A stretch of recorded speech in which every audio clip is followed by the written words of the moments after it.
السلام عليكم البنات، كي دايرين؟ لاباس عليكم بخير؟ كدايرين مع الصحه هانيين. المهم غنشارك معكم العجينه السحريه تاع الصابلي باش ما نطولش عليكم في الفيديو. المقادير ديال العجينه ديال الصابلي اللي غنوريكم دابا يعني القوام ديالها وداك الشيء. البنات كندير ربعه ديال الزبده اطلس ولا باتيزور ولا لده، ربعه السكر كلاصي، كاس ديال الزيت، نص كاس ديال المزهر، فانيا، خماره، 3 الصفار، 3 البيضات، جوج كندير الصفار وحده كنديرها كامله. كنعجن العجينه وكندخل فيها 800 او 900 غرام ديال الفورص على حسب الفورص واش كيشرب ولا ما تيشربش. غادي تقولوا لي البنات علاش نص كاس ديال المزهر؟ اما ديري نص كاس ديال المزهر او نص كاس ديال الماء باش العجينه ملي نبغي نخرجها في الورقه ما تفرتش، وباش العجينه ما ندش فيها يعني في بلاستيكه فوق بلاستيكه. باش ندير هذه الخدمه هذه يعني عمليه ومزروبه ومسربكه باش نكمل الخدمه ديالي صافي. المهم بالنسبه للعجينه كما قلت لكم راه تنخليها رطبه. الا بغيتي ديريها في المجمد ديريها في المجمد، بغيتي ديريها في الثلاجه تخليها في الثلاجه. بالنسبه لك انت بغيتي ديريها في الثلاجه، الا كنتي بغيتي تجمعيها عجنتيها اليوم وبغيتي تخليها حتى النهار الاخر، هذيك ديريها في الثلاجه. بحال الا كنتي بغيتي تعجني العجينه وتخليها واحد يومين عاد تخدمي بها، يعني خليها في المجمد، راه ما كتخسر ما والو. ملي كتجبدوها عادش كتبداو تدخلوا فيها الفرص وكتخدموا بها. العجينه انا عاجناها البنات، ها هي مجداها، هي هذه ها هي رطبه ما مدخلاش فيها الفرص بزاف. غادي ناخذها بحال ما هكا وغادي ندخل فيها الفرص.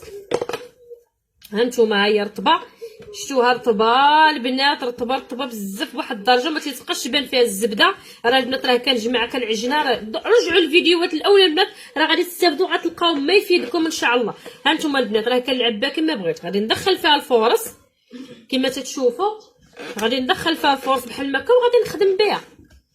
هذه هي الطريقه اللي كندير انا العجينه ديالتي وتتصدق معايا الحمد لله. علاش انا تندخلش فيها الفورس في مره النوب الاولى؟ على حسب باش الا درتها في الثلاجه وخرجتها ما تجينيش العجينه قاصحه، حيت الا دخلتي فيها فورس بزاف العجينه يعني غادي تشرب لكم الفورس بزاف وملي تبغيو تخدموا بها غادي تجيكم قاصحه. المهم هذه هي الخدمه اللي كندير انا في العجينه تاع الصابلي.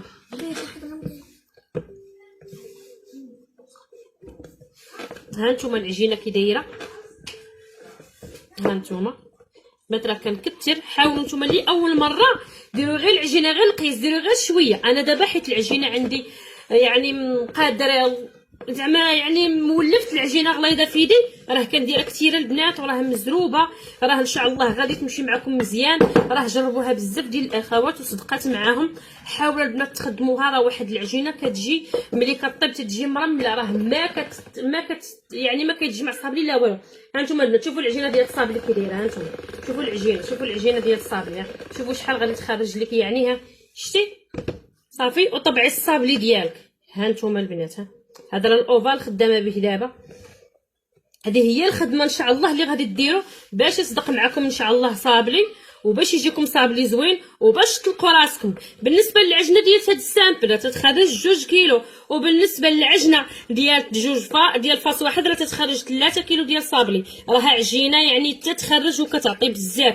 بالنسبه للاثمنه راه غنشاركهم معكم في الفيديو الماجي ان شاء الله، وانتظروا المباشر راه غنديروا دابا ملي غادي نصاوب العجينه ديال الصابلي ملي غنلصق هذا الشكل هذا.